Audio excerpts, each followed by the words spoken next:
உங்கள் தந்தி தொலைக்காட்சியில் பிரம்மாண்டமான காட்சி அமைப்புகளுடன் சாணக்கிய தந்திரம் தினமும் இரவு 8 மணிக்கு. நேர்களே, அடுத்ததாக நம்மோடு திரு சுபவீர பாண்டியன் அவர்கள் தொலைபேசி வாயிலாக இணைகின்றார். திரு சுபவி, வணக்கம். பாராட்டுகிறீர்களா விஜய? மகிழ்ச்சி அடைகிறேன்.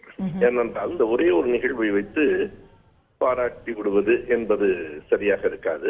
அவர் நான் 2 மணி வரை அங்குதான் இருந்தேன். அதற்கு பிறகு வந்திருக்கிறார். வந்து பெரியாருக்கான மாலைகளை சூட்டிவிட்டு சென்றிருக்கிறார். அந்த நிகழ்ச்சியை கேள்விப்பட்டேன். மகிழ்ச்சி. நல்லது. பெரியார் எல்லோருக்குமான தலைவர். எனவே எல்லோருக்குமான பெரியார் கொள்கையில தான் அவர் பயணிப்பார் அப்படிங்கிற நம்பிக்கை உங்களுக்கு கிடைக்குதா? இதுல இந்த ஒரே ஒரு நிகழ்வை வைத்துக் கொண்டு அப்படி முடிவு கூறுவது ஒரு அவசரமாக எடுக்கிற முடிவாக இருக்கும் இல்லையா? பெரியார் கொள்கையை முன்வைத்து அவர் அரசியலுக்கு வந்தால் பெரும் மகிழ்ச்சி. ஆனால் அதை அவர் வெளிப்படையாக சொல்ல வேண்டும். அவர் கொள்கை அறிக்கை வந்த பிறகுதான் நாம் எதையும் உறுதியாக கூறும். பட் இதுவரைக்கும் அவர் எடுத்திருக்கக்கூடிய எல்லா மூவ்ஸும், அவர் முதல்ல அம்பேத்கர், காமராஜர், அண்ணா எல்லாம் குறிப்பிட்டு சொன்னாரு, பெரியார சொன்னாரு அந்த மாணவர்கள் கிட்ட பேசும்போதும். இப்போவும் அவர் அண்ணா பிறந்த நாளுக்கு வாழ்த்து சொல்லியிருக்கிறார், பெரியாருக்கு வாழ்த்து சொல்லியிருக்கிறார். அப்போ அங்க நேரடியாக சென்று இருக்கிறார். ஸோ ஒரு பேட்டர்ன் இருக்குல்ல இது வரைக்கும் கடந்த சில மாதங்கள்ல பார்க்கும்போது. அதை நான் இல்லை என்று சொல்லவில்லை. ஆனால் ஒரு கட்சியினுடைய போக்கை முடிவு செய்வதற்கு இவை மட்டுமே போதாது என்று சொல்லுகிறேன்.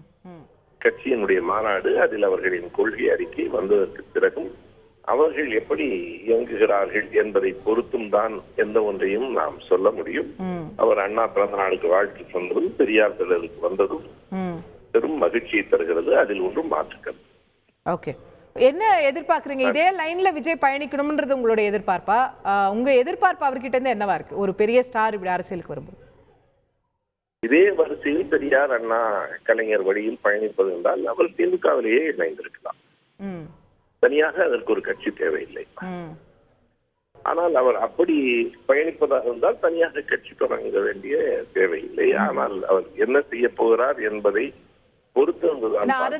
விமர்சிப்பவர்களும் கேக்குறாங்க. இதே கொள்கையில பயணிக்கிறதுக்கு நாங்க திமுகக்கே ஓட்டு போட்டுருவோமே, அப்ப என்ன மாற்று வைக்கிறாருன்னு தான் கேக்குறாங்க நிறைய பேர். அதற்கு நடிகர் விஜய் அவர்கள் தான் விடை சொல்ல வேண்டும். இந்த பாதையில் பயணித்தால் மகிழ்ச்சி. அந்த பாதையில்